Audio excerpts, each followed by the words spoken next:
Hello, welcome to the World Capital Institute webinar on knowledge-based development and the climate crisis. The World Capital Institute has focused its work since in its beginning about 2 decades ago on knowledge-based development. And over the years, it has paid increasing attention to the climate crisis, and most recently to the degrowth approach. In this webinar, I'm going to take you through a quick reference to the foundations of knowledge-based development, and from there to connect with the climate crisis and how we see the relation with the growth. The contents, which, by the way, I will not cover in full detail. You will have access to the presentation file in PDF format for you to examine in detail some of its contents that will be relatively fast, just mentioned. So don't worry if we do not cover exactly all of the content, but the main purpose is to provide you with an overall perspective of how the main interconnections are.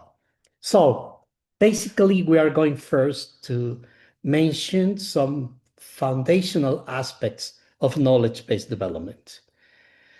Then we will look at the puzzle why, being so commonsensical, the non-viability of our current economic culture, why nevertheless we continue, most of us, all of us, to live by it.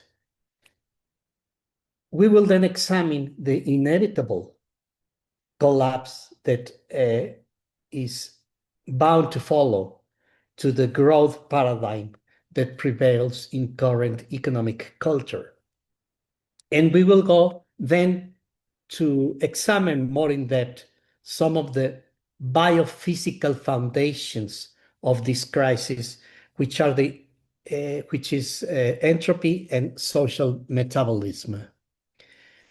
In order to provide an alternative, in the fifth section, we are going to look at qualitative betterment and knowledge-based development as a totally different path to the prevailing growth approach. And finally, we will invite you to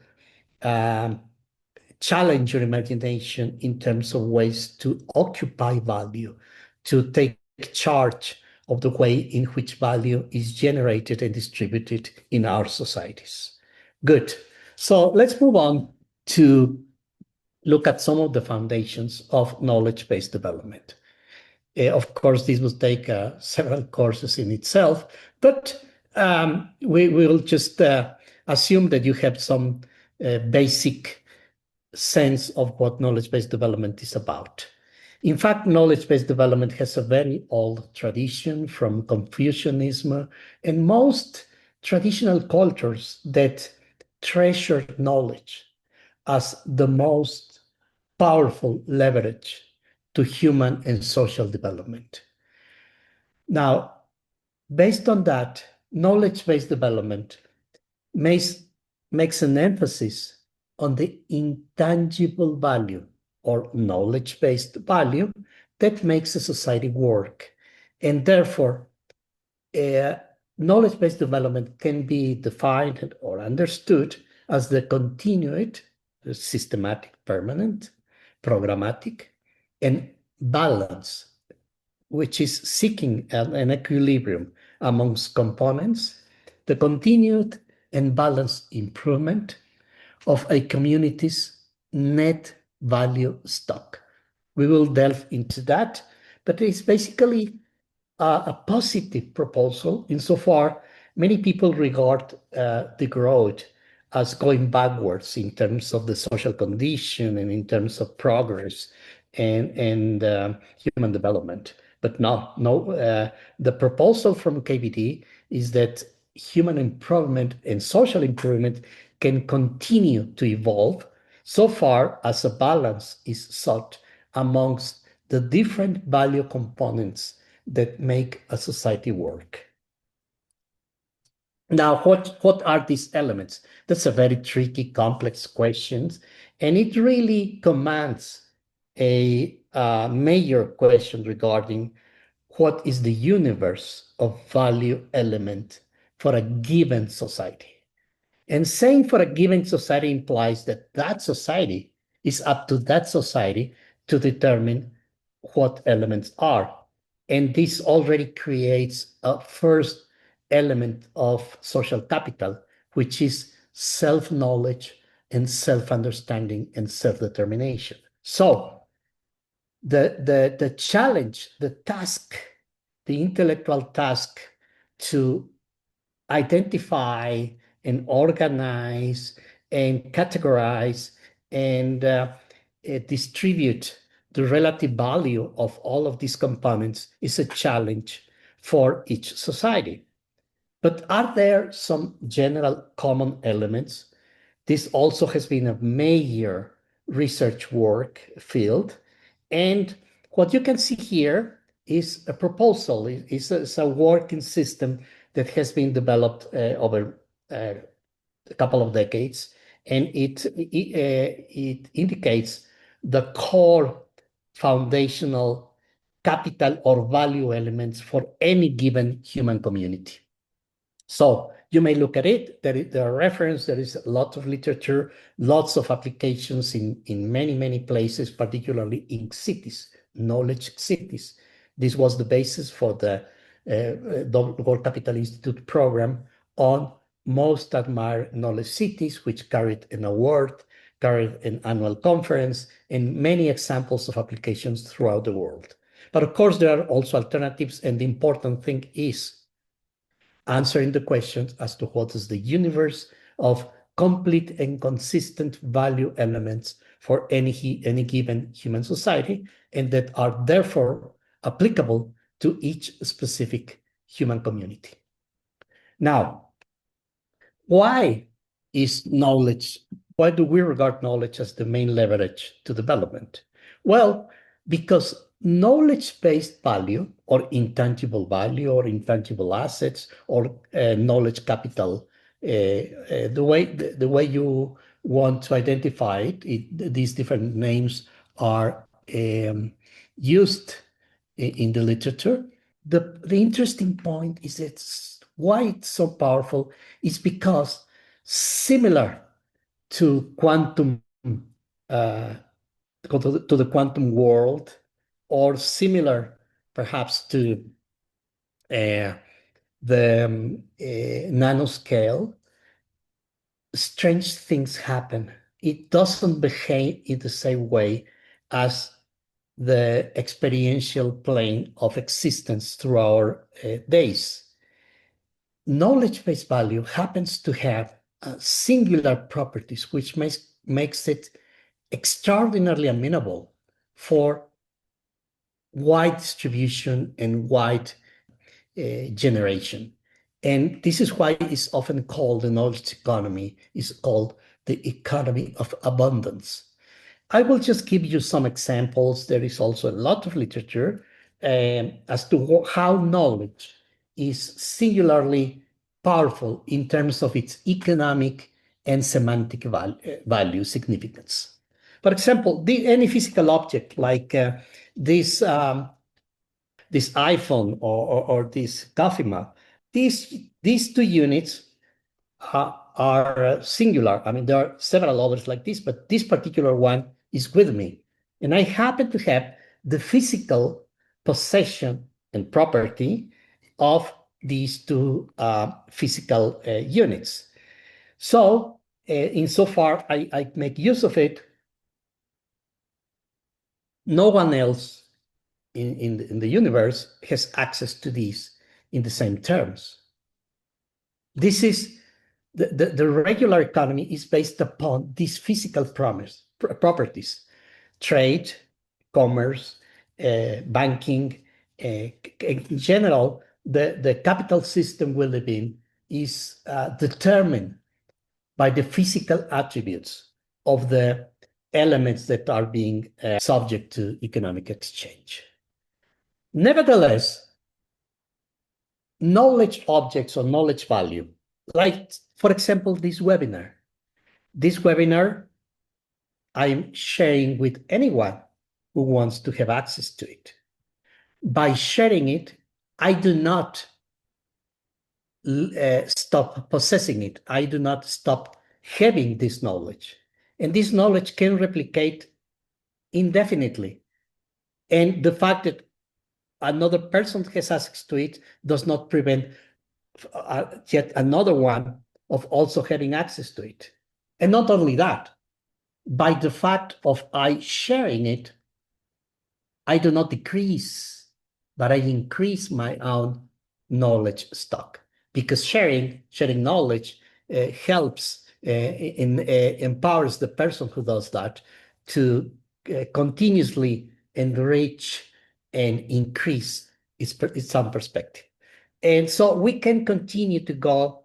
This is extremely rich and extremely powerful, but I just wanted to mention that is a second major question. The first one being, what is the universe of capital? And the second one is, how does the knowledge economy works, and why it is described as a economy of abundance, and what are the functional properties which is listed on your left, which indicate each of these that giving enormous new possibilities, different possibilities to the knowledge-based economy. Now, if this is the case, why has not the world economy simply shifted to a knowledge-based one, so that everyone can have as much as they want or need to have?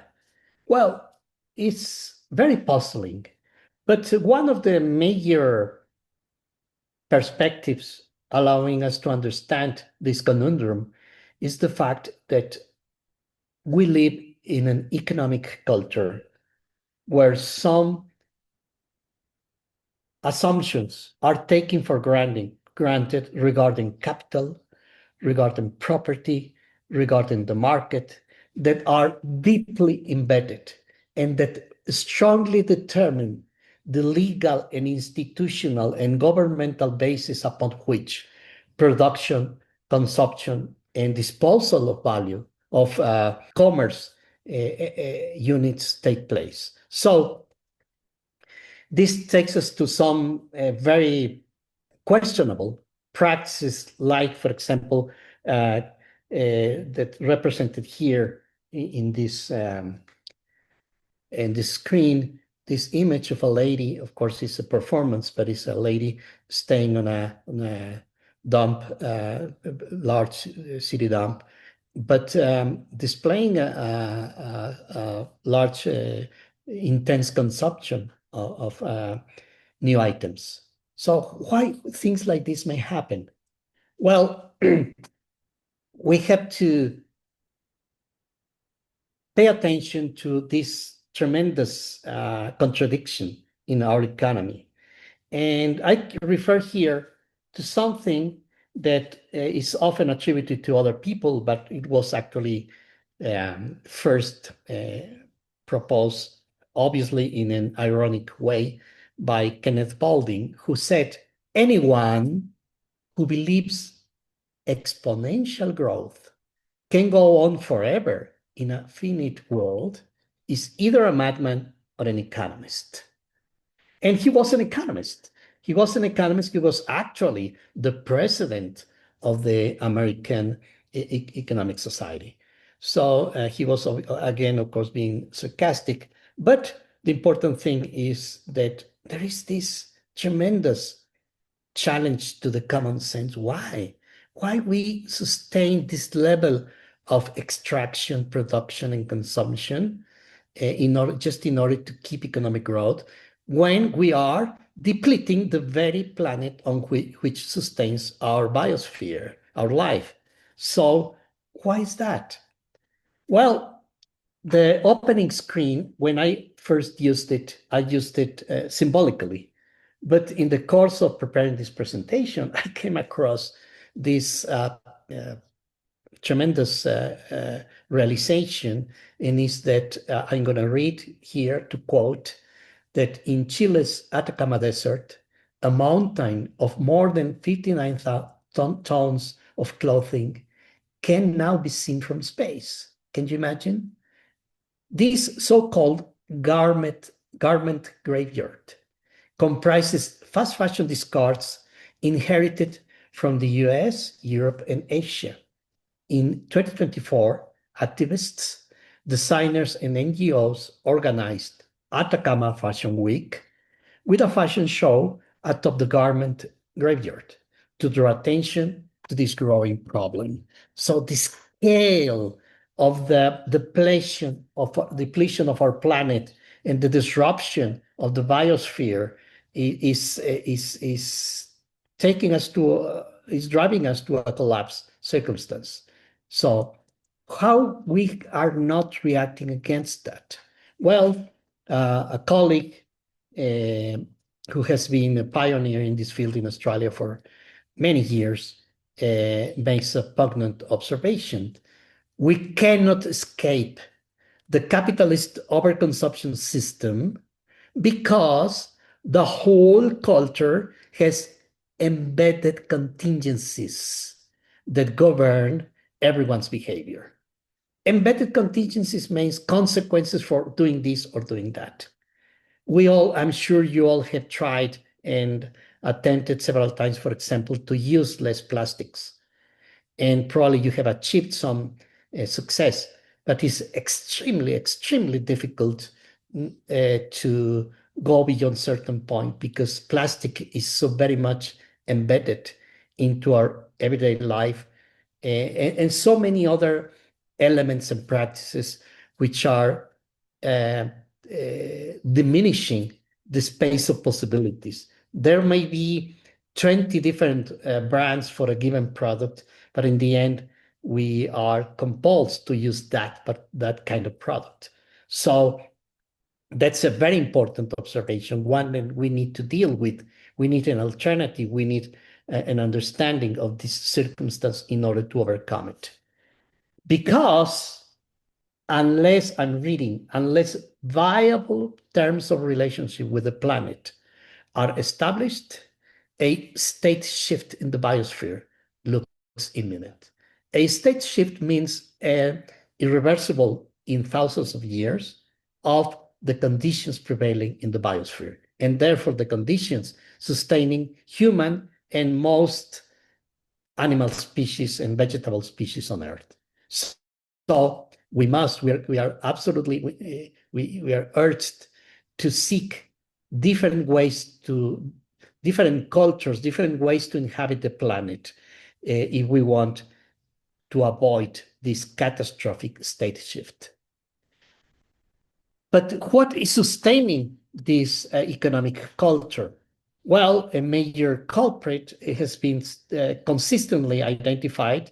You may later read the cartoon there, but the key idea I'm reading on the left is that the pursuit of economic growth and its associated assumptions about scarcity, an economic ethos searched in parallel to the great acceleration, is the guiding rationale behind this suicidal pact.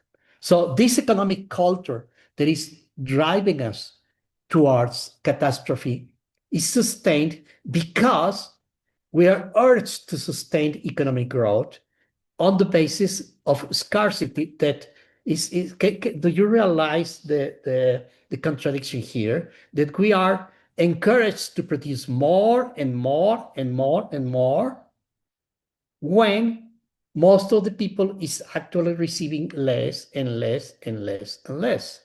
And of course, a very few are certainly getting the bulk of that increase in total wealth.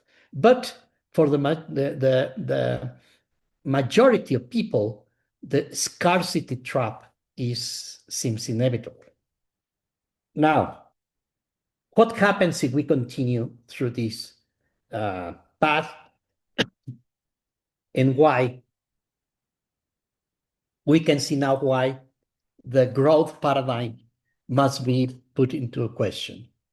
Well, first, growth is not, as many people would think, like the consistent condition of human life throughout the ages. By far, not at all.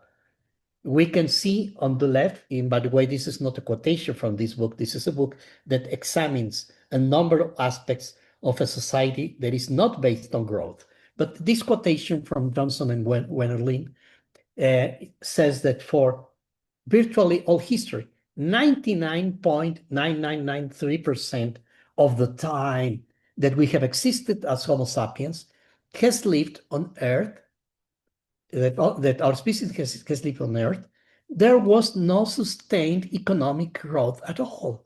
It was a steady state economy, something that we are trying to recover. There is significant proposals we're going to mention. So growth is not the natural, on the contrary, the natural condition for economic life. On the contrary, no growth, systematic, sustained growth is an anomaly, is a contradiction to the viable condition of our species on Earth. And you can see, and I'm playing with words here, how the literature, how the concept of growth is now diminishing, is now going downwards, while alternatives and criticisms are coming. You can see on the left some of the brilliant historical recollections of the origins of growth, and how this has been criticized and empirically challenged, like in Limits to Growth, that classical. And then you can see some critical approaches and some alternatives coming mostly from the growth movement. Now, it doesn't mean growth is bad per se. Growth is part of nature. But then we should distinguish between good, or growth for good, and growth for bad. Both things exist. You can see on the left some circumstances where growth is welcome. You can see how much is desirable that the baby elephant develops to an adult one, and how it's a natural process. But the elephant doesn't keep growing forever. And because you have, and you can see in the lower part of the left side, so some principles of balance, of equilibrium, or proportion, and which were actually sought after by aesthetics and philosophy.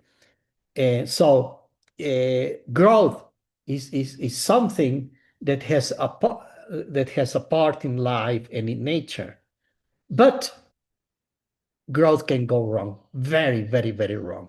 You can see in the upper part that Sophocles fable on the frog that wanted to grow bigger than the ox that was kind of challenging him, or was he wanted to compete with. And of course, he tried to grow to a very, very bad end.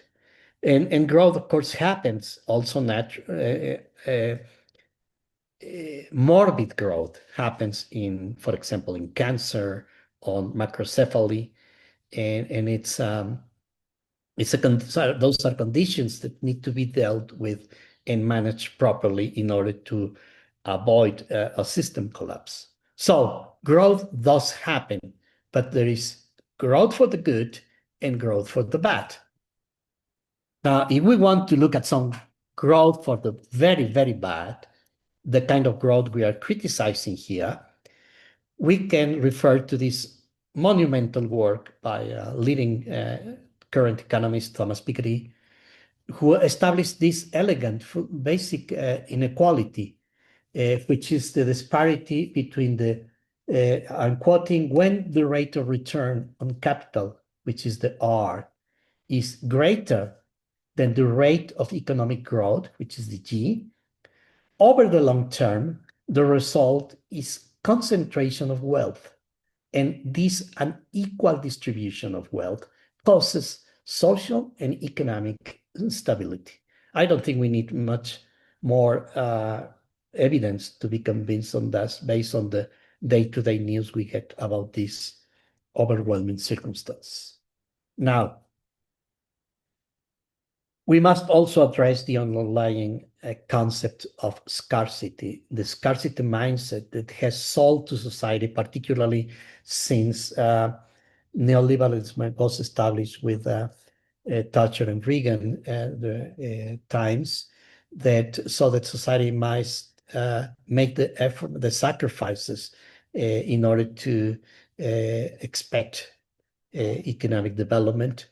But what we have seen, so it has to get into the scarcity mindset and the history of the concept and the dynamics of it in current economics and politics.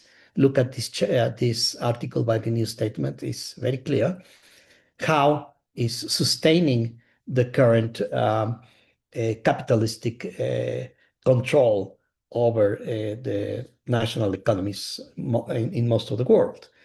But how there is, again, there is criticism to it, there is increasing awareness of the trap of scarcity and how it should and can be overcome.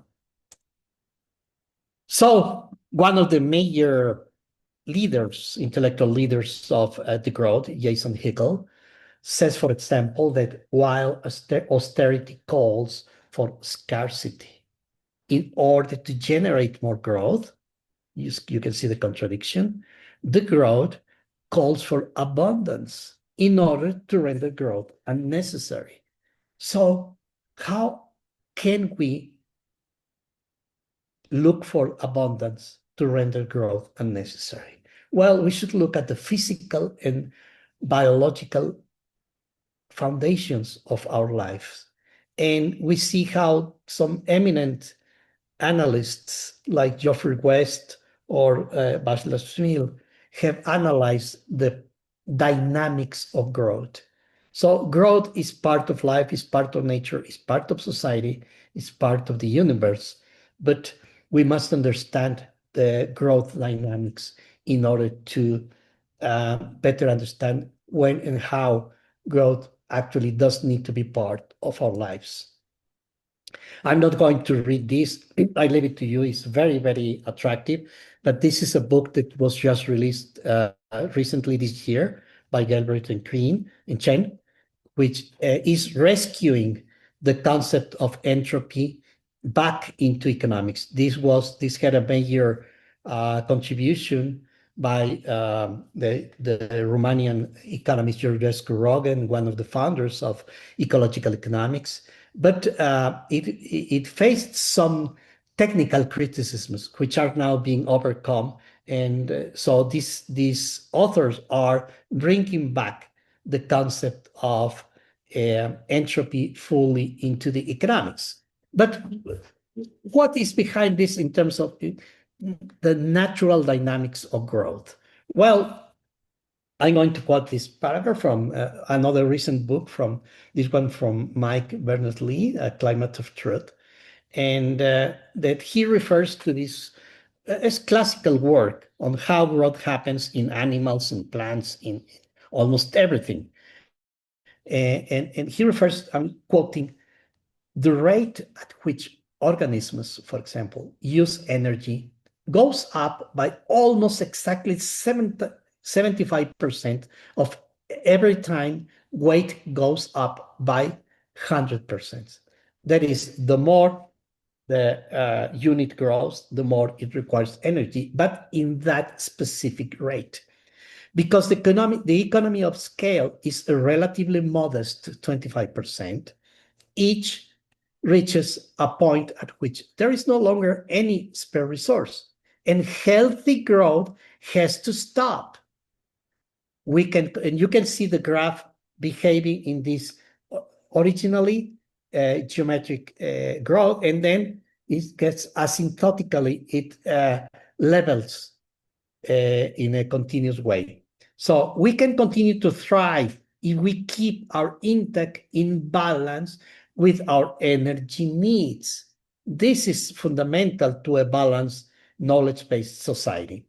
But what happens in reality, on the contrary, in the 250 years of the great acceleration, the Industrial Revolution, and our current days, the growth dynamics of human social systems is behaving in this exponential way.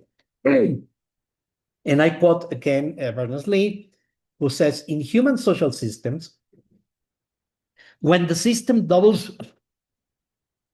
when the system doubles in size, the rate of energy burn goes up not by a mere 75%, but by a much larger, and again, amazingly constant 115%.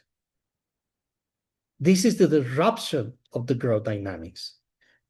Therefore, growth begets growth at an even faster rate.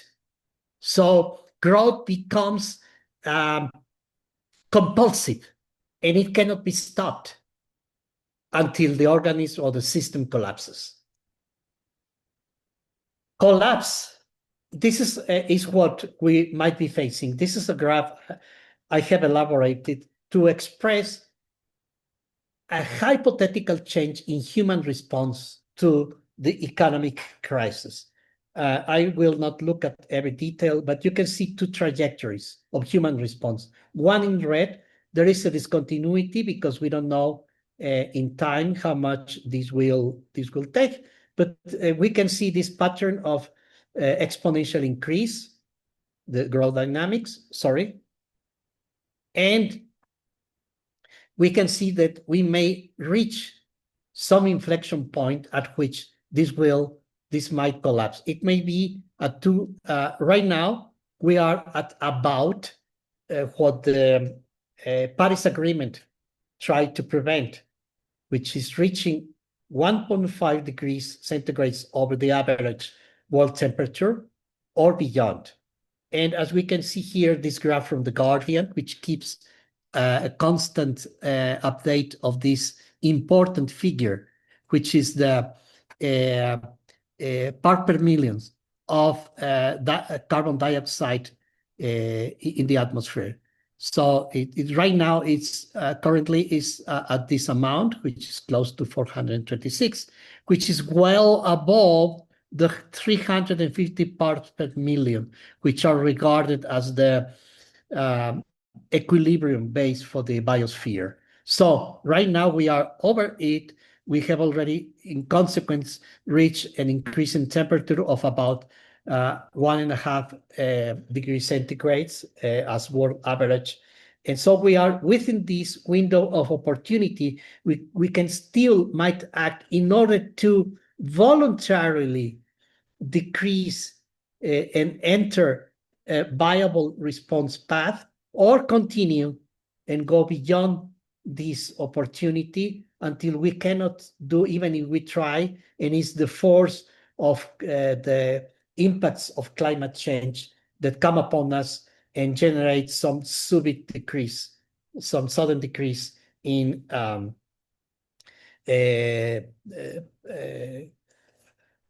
oil and petrol and carbon consumption and so forth. So we must seek a steady state economy, which was the object of Herman Daly, a brilliant economist, proposal, whom I quote here, saying, the closer the economy approaches the scale of the whole Earth, the more it will have to conform to the physical behavior mode of the Earth. That behavior mode is steady state, a system that permits qualitative development but not aggravate quantitative growth. So we must seek qualitative development. And in order to do that, we must understand and respect and keep the balance, the natural balance of the Earth's biosphere, which we may refer to as the socio-economic metabolism, which is the growth dynamics applied and managed by humanity. And this leads us to think and face the future of cities, the post-Holocene city, as I have called it. And I'm quoting, with the end of the Holocene, anthropogenic environmental impacts are on course to disrupt the modern way of life at a wider scale and in deeper ways than anything previously experienced globally by mankind. We have no option but reimagining the urban Anthropocene. Cities as they exist, the economy, because they are creatures of our current culture and creatures of the Holocene, they cannot possibly continue to exist. We must invent, we must innovate in terms of the way of inhabiting the planet. So here we resort to qualitative betterment. We must not think that we must go back to worse times in human history. We can look for even better times. But how is that possible? Because I'm quoting here myself, the central thesis, and this is a book that I have recently published, and you will see the reference at the end, posits that the degrowth movement's critical stance on material sufficiency aligns with the untapped potential for qualitative social improvement through knowledge-based development. Remember the properties of knowledge-based creation that we mentioned at the beginning, and that you can look more carefully. But we need to understand better what those properties are, because those properties are qualitative improvement. And let's quote here two prominent figures, Friedrich Kapfer and Hazel Henderson, who tell us that qualities refer to properties of the system that none of its parts exhibit. Quantities tell us about the properties of the parts, and their sum total is equal to the corresponding property of the whole. Yet, qualities, by contrast, cannot be expressed as the sum of the properties of the parts. Qualities arise from processes and patterns of relationship among the parts. Quantities can be measured. Qualities need to be mapped.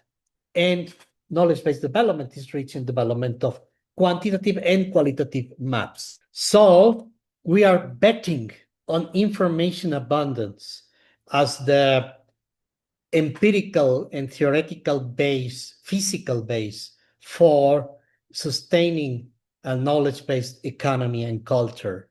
And as Drs. Raban and Butlarczyk say, the contrast between the traditional economic assumption of scarcity and the practical observation that information is in fact abundant, information abundance is more pervasive than other forms of economic abundance. And that is a universe of possibilities, because as physics is looking into at the macro and micro levels, the quantum world and astrophysics, information seems to be basic or fundamental physical property upon which everything is built. And if we understand it, we get to manage and we get to behave in ways that make the most of the potential of information and knowledge-based development. Then we have a very, very wide range of possibilities, untapped possibilities to explore. In order to finish this presentation, I invite you to look at the World Capital Institute, who is devoted precisely to seeking net future value for planet and people. And why this is relevant today? Well, because again, we are confronting a challenge of depleting the natural values of our planet and sacrificing the socio-economic potential of for human society. This is an example, is not one that I'm particularly fond of, but is an example of how elements other than the financial aspect gravitate on human experience. So I invite you, and this is quoting myself, to seek for a social intercourse such that a level of socioeconomic atmosphere and culture such that the net future value for society, for the society involved, is greater than the sum of the separated transactional items brought by the parts. This is opposite to what GDP measures, which is actually that sum.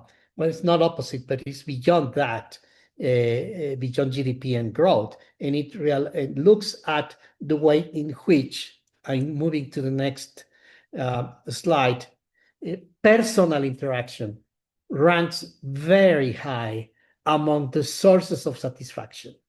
Interaction is driven by the grant and pursuit of regard. Adam Smith describes the purpose of economic activity as the acquisition of regard. This is quoting Abner Offer. And can you imagine, can you conceive a regard-based economy? Regard would be a qualitative dimension composing knowledge-based development. Look at our current societies where cohesion, identity, social interaction is falling apart. And we see how highly cohesive societies are very rich and wealthy and powerful. So regard is something we can seek as part of the economic culture. To conclude, 3 takes away. First, for climate not to change irreversibly, culture has to change radically. The way we understand how we inhabit the planet and the way we experience it day by day has to drastically, fundamentally evolve. Secondly, the acceptance and realization that no infinite growth is possible on a finite planet. Very commonsensical. And finally, the eye-opening realization that social flourishing through qualitative improvement is possible rather than quantitative accumulation. Those are the foundations at the basis of the relationship between knowledge-based development and the potential for the growth in facing this very serious environmental crisis. These are 2 generic references which I leave with you, and with that, I thank you for your attention.